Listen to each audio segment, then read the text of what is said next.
Hello and welcome to reinforcement learning.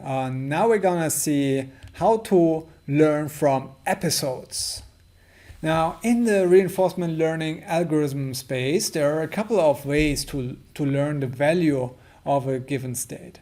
So one is the dynamic programming backup, where we go into each and every branch and use the information there to estimate the value of a given state.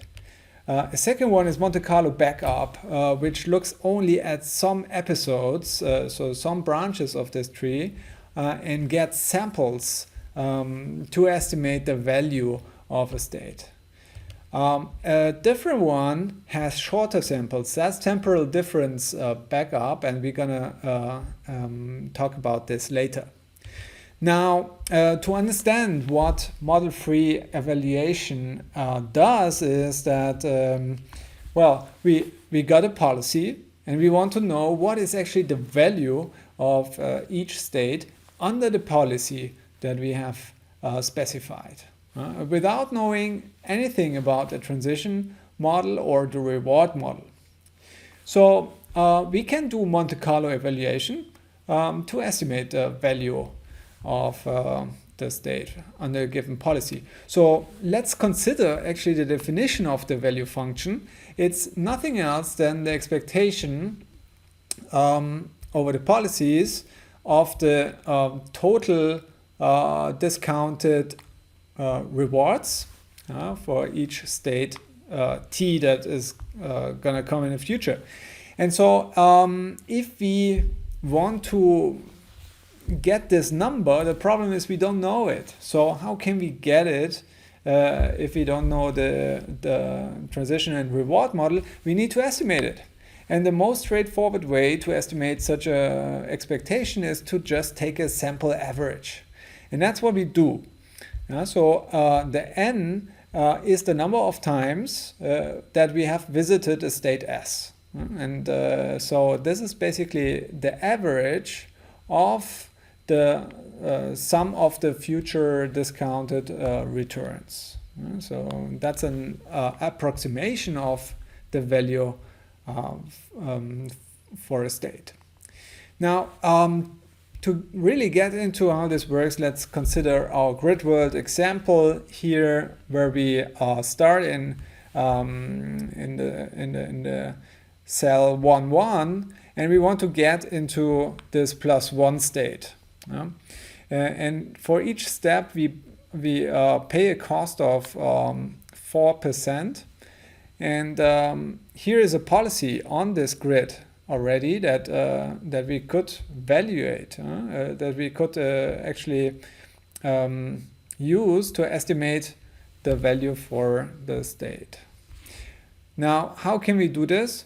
Well, we can take samples using Monte Carlo evaluation. And how does it work? So let's define the Monte Carlo target GK to be a one trajectory sample, basically. So a one episode sample. And this GK is nothing else than the sum of the discounted rewards of one run K. So let's do a first run. That's run number 1. So we start in the cell 1, 1. And what do? We go up. Yeah, we go to 1, 2. We go up again. That works great. But then we want to turn right, but we slip back to 1, 2. And then we go back to 1, 3, 2, 3, 3, 3. Well, now we're almost there. 4, 3, and we got the terminal state. So that's the total cost of moving was 7 times the 0.04, and then we got the +1 from the terminal state. So in total, we got here 0.72. So we can record this number for the first sample, and then we do a second run. And here we start again in 1, 1. We go up to 1, 2. We go up to 1, 3. Well, that works well. Then we go right also successful. So 2, 3, and then we go to 3, 3. We are almost there, but then we move down to 3, 2, and now we go back up to 3, 3, and then we end up in 4, 3, the terminal state. And again, we had 7 steps that were non-terminal, and we got the +1, so we have again the same number, 0.72. Now let's do another run. That's the third run, and we start again with 1, 1. So here now we have want to go up, but we slip to 2, 1. That's really bad.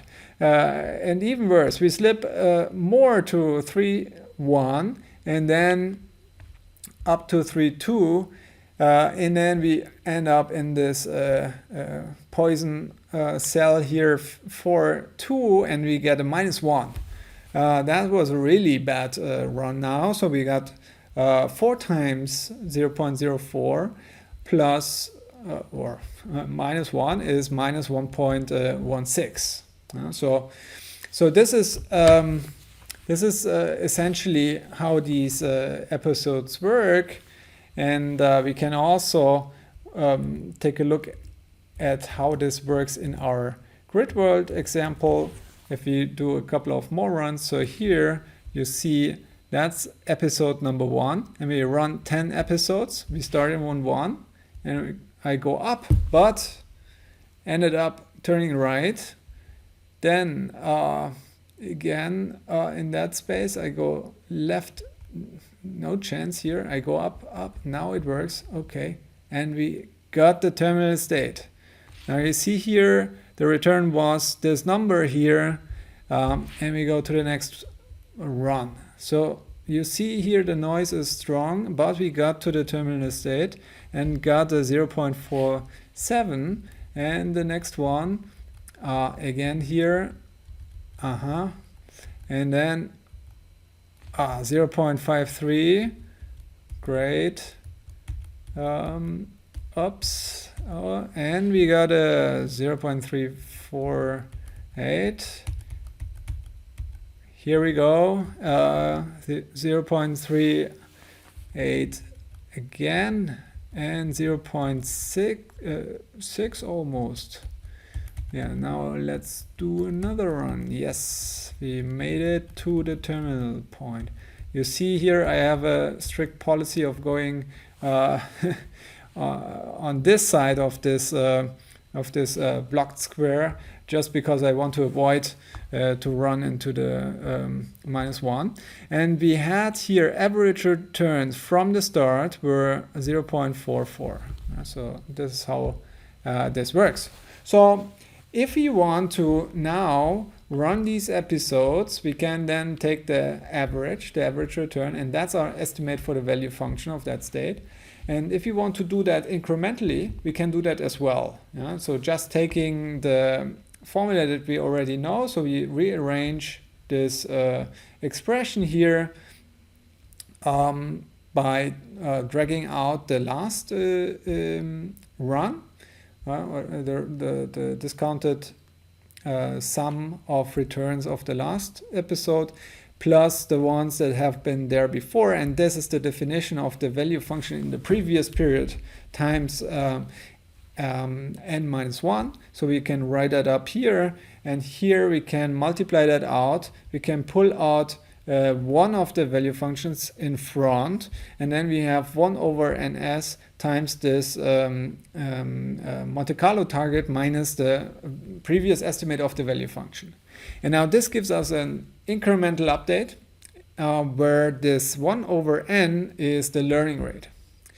Now the learning rate actually has to fulfill some conditions in order that we can be sure that we converge to the true value function for that policy.